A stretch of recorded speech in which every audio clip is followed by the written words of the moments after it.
യുദ്ധം തുടങ്ങാനുള്ള ഒരു സാധ്യത കുറവാണ്. കാരണം ഈ ആഗോള സാമ്പത്തിക രംഗം നേരിടുന്ന പ്രതിസന്ധിയുടെ ആഴം ചെറുതല്ല. എല്ലാ രാജ്യങ്ങളെയും അത് വളരെ മാരകമായി ബാധിച്ചിരിക്കുന്നു. ഈ ഒരു സാഹചര്യത്തിൽ വീണ്ടും യുദ്ധം ആരംഭിക്കുന്നത് ഗൾഫ് മേഖലയുടെ മാത്രമല്ല, ആഗോള സമ്പദ് വ്യവസ്ഥയുടെ തന്നെ തകർച്ചയ്ക്ക് കാരണമാകും. അതേസമയം ഇത്തരം കാര്യങ്ങൾ എടുത്തു പരിശോധിക്കുമ്പോൾ അവിടെ ഇപ്പോൾ ഏതു നിമിഷവും യുദ്ധം പുനരാരംഭിക്കാൻ കഴിയുന്ന രീതിയിലുള്ള ഒരു സമാധാനമാണ്. വേണമെങ്കിൽ ശ്മശാനത്തിലെ നിശബ്ദത എന്നോ ഒക്കെ പറയാവുന്ന തരത്തിലാണ് ഗൾഫ് മേഖലയുടെ ഇപ്പോഴത്തെ അവസ്ഥ. ഹോട്ട് വാർ ഇല്ലെങ്കിലും ഒരു അഗ്നിപർവ്വതത്തിന്റെ മുകളിൽ ഇരിക്കുന്ന ശാന്തമായി ഇരിക്കുന്ന പോലെ ഒരു അവസ്ഥയാണ്. എപ്പോൾ വേണമെങ്കിലും പൊട്ടിത്തെറി ഉണ്ടാകാം എന്നുള്ളതാണ്. ഒരു സമാധാനത്തിലേക്ക് കാര്യങ്ങൾ നീങ്ങിയിട്ടില്ല. അവിടെയാണ് വീണ്ടും ട്രംപിന്റെ ഒരു നിർദ്ദേശം വന്നിട്ടുള്ളത്. ട്രംപിന്റെ പ്രസ്താവനകൾ അപ്പടി വാക്യാർത്ഥത്തിലെടുക്കുന്നത് യുക്തിസഹമല്ല. എങ്കിൽ കൂടി വീണ്ടും യുദ്ധത്തിന്റെ ഒരു സാധ്യത അദ്ദേഹം മുന്നോട്ട് വയ്ക്കുന്നുണ്ട്. വേണ്ടി വന്നാൽ യുദ്ധം പുനരാരംഭിക്കുമെന്നും ഇറാനെ വീണ്ടും ആക്രമിക്കുമെന്നും ആണ് അദ്ദേഹം പറയുന്നത്. അത്തരം ഒരു സാഹചര്യത്തെ താങ്ങാൻ ഗൾഫ് മേഖലയ്ക്ക് കഴിയുന്നു എന്നുള്ളത് തീർച്ചയായിട്ടും ചർച്ചാ വിഷയമാണ്. എങ്കിലും ഈ യുദ്ധവുമില്ല സമാധാനവുമില്ല എന്ന നിലയിൽ ഇപ്പോൾ തുടരുന്ന സാഹചര്യവും അവസാനിപ്പിച്ച് നീണ്ടു നിൽക്കുന്ന സമാധാനത്തിലേക്ക് നീങ്ങുകയാണ് വേണ്ടത്. അതിനുള്ള സാധ്യതയും വിരളമാണ്. അപ്പോൾ പുതിയ ഒരു സംഘർഷം ആരംഭിച്ചാൽ അത് ഒരുപക്ഷെ മേഖലയുടെ സർവനാശത്തിലേക്ക് പോലും കാര്യങ്ങൾ നയിച്ചേക്കാം.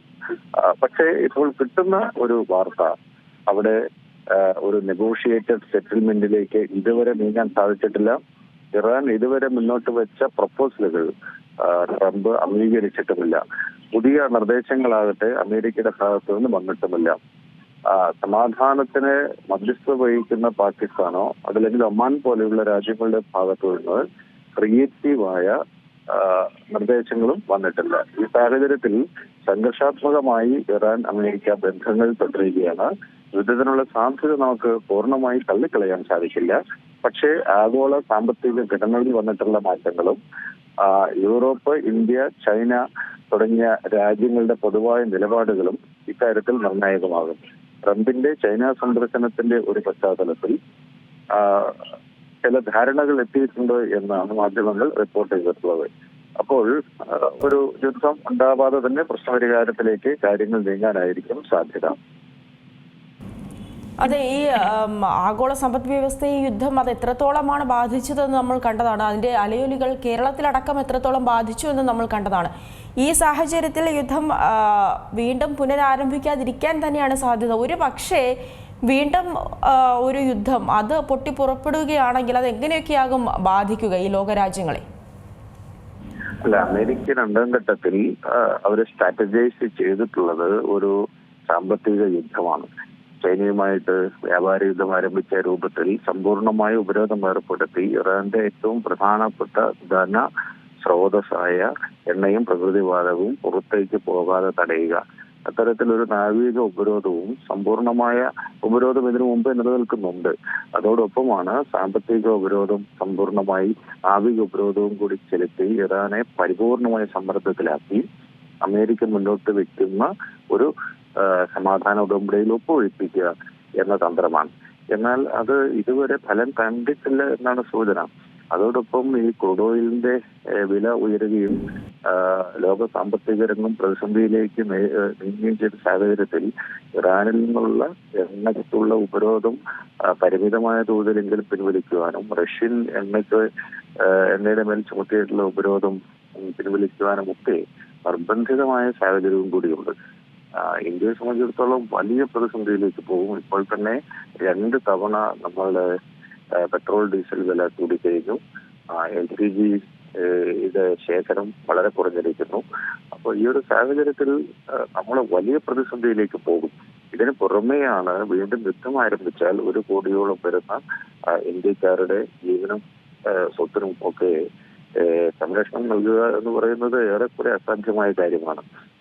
അവരെല്ലാം അവിടെ നിന്ന് ഒഴിപ്പിച്ചു കൊണ്ടുവരിക എന്നതും എളുപ്പമുള്ള കാര്യമല്ല.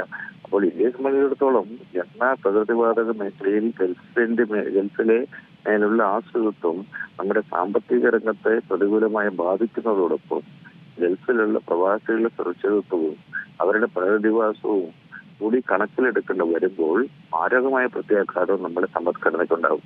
ഗൾഫിൽ നിന്നുള്ള തുടർച്ചയായ പണത്തിന്റെ വരവാണ് കേരളം പോലെയുള്ള സംസ്ഥാനങ്ങളെ ഒരു വികസിത രാജ്യങ്ങൾക്ക് തുല്യമായ ജീവിത നിലവാരത്തിൽ നിലനിർത്തുന്നത്. ആ സമ്പത്തിന്റെ ഒഴുക്ക് തടയപ്പെട്ടു കഴിഞ്ഞാൽ തീർച്ചയായിട്ടും കേരളം പോലെയുള്ള സംസ്ഥാനങ്ങൾ വലിയ പ്രതിസന്ധിയിലേക്ക് പോകും. ഇന്ത്യയുടെ മൊത്തം സമ്പദ്ഘടന ചുരുങ്ങുന്ന ഒരു സാഹചര്യവും ഉണ്ടാവും. അതുകൊണ്ട് തന്നെ അടിയന്തരമായി പ്രശ്നപരിഹാരത്തിന് ഉള്ള ശ്രമം ഇന്ത്യയെ പോലുള്ള രാജ്യങ്ങളുടെ ഭാഗത്ത് നിന്ന് കുറച്ചുകൂടി സജീവമായിട്ടുണ്ടാവണം.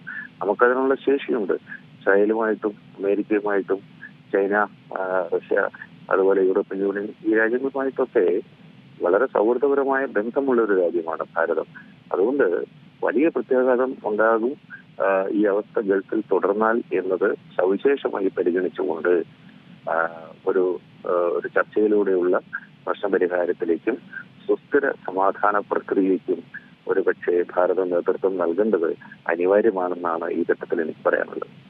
ഏറ്റവും പുതിയ വാർത്തകളും വിശേഷങ്ങളും വിരൽത്തുമ്പിലറിയാൻ സീ മലയാളം ന്യൂസ് എല്ലാ ഡിജിറ്റൽ പ്ലാറ്റ്ഫോമുകളിലും ലഭ്യം.